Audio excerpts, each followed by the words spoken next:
الحمدللہ رب العالمین والعاقبۃ للمتقین والصلاة والسلام علی رسول الکریم اما بعد. آگے میں بخل الرحمن باب باب صفت الشمس والقمر بحسبان. باب اس بیان میں ہے کہ سورہ رحمان کی سائد کی تفسیر کہ سورج اور چاند دونوں حساب سے چلتے ہیں. یعنی اسلامی جو تعلیم ہوئی ہے کہ سورج اور چاند یہ دونوں چلتے ہیں اور ان کا ایک دائرہ ہے, اسی دائرے کے حساب سے چلتے ہیں. تو یہ نظام دنیا کا بہت منظم طریقے سے چل رہا ہے اور یہ سب اللہ رب العالمین کے حکم کے ماتحت ہے. لوگ کہتے ہیں یہ سب اپنے آپ ہو رہا ہے, یہ تو بات سمجھ غلط ہے. کیسے اپنے آپ ہو جائے؟ اتنے زمانے گزر گئے, سورج اور چاند کا سسٹم ایسا چل رہا ہے اور پتہ نہیں کب تک چلتا ہے. یہ الگ بات ہے کہ بسا اوقات بہت ساری وہ چیزیں ہوتی ہیں جو ہمارے عقل میں آتی نہیں, سمجھ میں آتی ہیں, لیکن اس کا یہ مطلب نہیں ہے کہ وہ چیز ہمارے عقل کے خلاف ہے. عقل میں نہ آنا یہ الگ بات ہے, لیکن اس کا ایک نتیجہ نہیں ہوگا کہ وہ عقل کے خلاف ہے. کیوں؟ اللہ رب العالمین نے انسان کو جو دماغ کی جو عقل دی نا, وہ اتنا زیادہ نہیں ہے کہ ہر چیز کو یہ سمجھ جائے. سمجھ نہ آیا عقل لے رہے مگر عقل کے خلاف کوئی چیز عقل کے خلاف نہیں ہوتی. اب جیسے آپ لڈو جلاتے ہیں, بٹن دباتے ہیں, آپ اگر دماغ لگائیں یار اس میں کیا ہے, ایک تار لگا ہے اس کو کاٹو تو کچھ دکھائی نہیں دیتا ہے, لائٹ کی حالت میں اس تار کو ہاتھ لگا دو تو کرنٹ مارتا ہے. یہ عقل میں بظاہر دیکھو تو سمجھ میں نہیں آتی ہے, لیکن اس کا یہ مطلب نہیں کہ عقل کے خلاف ہے, چونکہ ہماری عقل کی رسائی وہاں تک نہیں ہے بس, مگر عقل کے خلاف نہیں ہے. تو ایسے سورج اور چاند کا چلنا ممکن ہے کہ ہمارا عقل میں نہ آئے, لیکن عقل کے خلاف ایسا نہیں ہے. وہ سمجھ ہمارے پاس نہیں ہے, وہ سینس اللہ نے ہم کو نہیں دی کہ یہ ساری چیزیں ہم دنیا کے اندر سمجھ جائیں. تو ہمارا کام ہے کہ کوئی چیز قرآن و حدیث سے ثابت ہو جائے, صاحب بس ختم کہانی. یہ نہیں کہ یار ہمارے عقل میں نہیں آتا تو ہم نہیں مانتے. ایسا نہیں ہے کہ آپ دنیا کی ہر چیز سمجھ جاؤ, اور ہر چیز کو ماننے کے لیے سمجھ میں آنا ضروری نہیں ہے. دنیا کی بہت ساری باتیں انسان بغیر سمجھے مانتا ہے. کیوں؟ وہ سمجھ رہا ہے کہ ہر چیز ہم سمجھ نہیں سکتے. حدیث نمبر 2199 عن ابی ذر رضی اللہ عنہ قال, ابو ذر رضی اللہ عنہ سے روایت وہ کہتے ہیں قال نبی صلی اللہ علیہ وسلم لأبی ذر حین غربت الشمس, کہ جب سورج غروب ہو گیا یعنی ڈوب گیا جس کو آپ کہتے ہیں, تو آپ صلی اللہ علیہ وسلم نے ابو ذر سے کہا, یعنی شام کا وقت تھا اور سورج غروب ہوا, پورب سے نکلتا اور پچھم میں ڈوب جاتا, روز کی یہی کام اور زمانے سے ہی چل رہا ہے. ایک مرتبہ آپ بیٹھے تھے, ابو ذر بھی تھے, اور آپ دیکھیں کہ سورج غروب ہو گیا, تو ابو ذر سے آپ نے سوال کیا کہ ابو ذر یہ سورج کہاں چلا گیا؟ اچھا جواب کیا؟ آپ پہلے ہی آئے گا کرنا. جب سورج غروب ہو گیا تو آپ نے کہا اے ابو ذر سورج کہاں جاتا ہے؟ یعنی ڈیلی نکلتا ہے پورب سے اور پچھم میں ڈوب جاتا ہے, تو یہ جاتا کہاں ہے؟ آپ نے سوال کیا. قلت اللہ و رسول والے, وہ جواب دیتا گزر کہ میں نے کہا اللہ اس کے رسول سب سے بہتر جانتے ہیں. خلاصہ کلام ان کا کہنے کا مطلب کہ مجھے نہیں پتا. ابھی یہ جملے پر غور کرنا تو آپ دیکھیں کہ صحابہ کرام کا دل کتنا صاف تھا. دھڑلے سے کہتے ہم کو نہیں پتا. ہمارے یہاں سب سے بڑا مسئلہ نا کہ ہم یہ کہنا ہی نہیں جانتے کہ ہم کو نہیں پتا. کیوں؟ نہ کسر ہوگا, کوئی مطلب ہماری زبان سے ادا نہیں ہوتا کہ صاحب میں نہیں پڑھا, میرے سامنے سے نہیں گزرا, مجھے پتا نہیں, میں نہیں, یہ تو کہنا ہی نہیں آتا ہے. کیوں؟ نہ کا سوال. صحابہ کرام کو معاملہ نہیں تو نہیں, اس میں کیا ہے, علم کوئی معمولی چھوڑو ہے کہ ہر چیز کا ہر ایک آدمی کو پتا ہو جائے.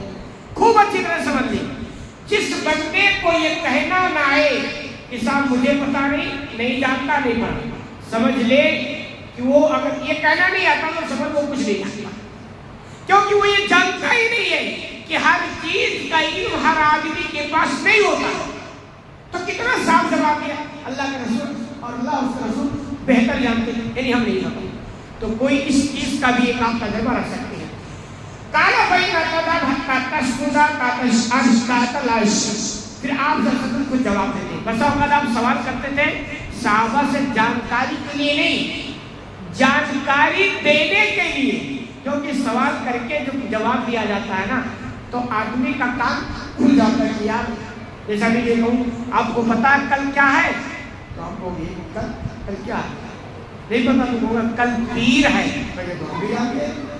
لیکن یہ سوال کیا کہ آپ نے کام کو کھڑا کر دیا، آپ کو متوجہ کر دیا، آپ کو اندر سننے کا شوق پیدا کر دیا. تو ایسے میں آپ تو صحابہ سے سوال کرتے اس کا یہ مطلب نہیں تھا کہ آپ ان سے جانکاری حاصل کر رہے ہیں، بلکہ سوال کر کے آپ ان کا جانکاری دینا مقصد ہوا کرتا تھا.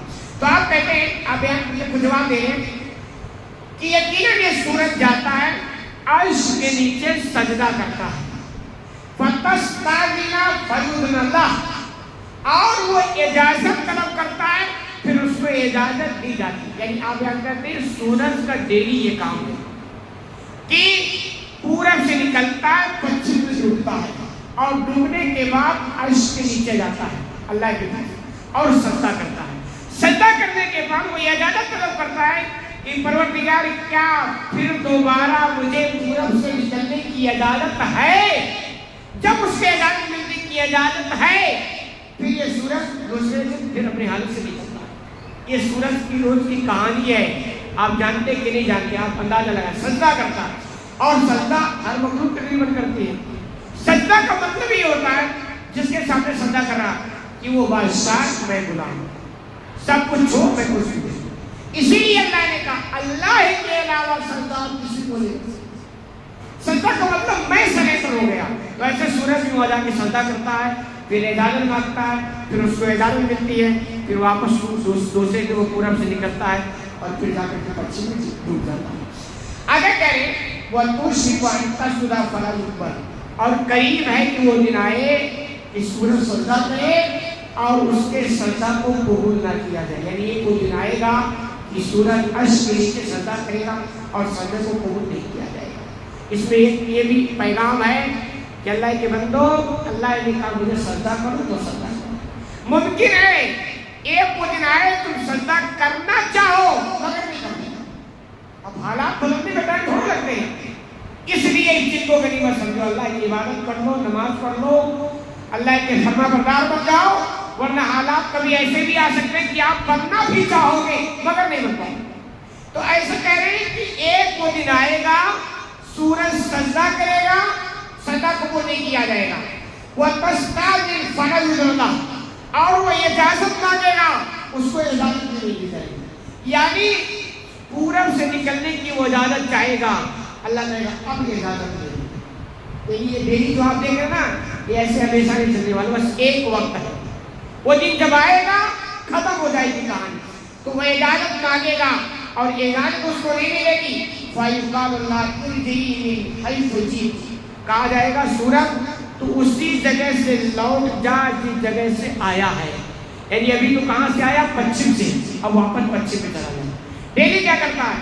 پورب سے نکلتا، پچھم میں ڈوبتا، اللہ سے اجازت مانگتا، اجازت ملتی، پھر واپس پورب سے جاتا وہ نکلتا ہے، واپس پچھم میں ڈوبتا ہے. لیکن وہ ایک دن آئے گا کہا جائے گا اب تیری لیے اجازت نہیں، تو پچھم سے آیا ہے واپس پچھم میں چلا جا. فَتَطْلُعُ مِن مَغْرِبِهَا، اور پچھمی سے صبح تم کو طلوع ہونا ہے.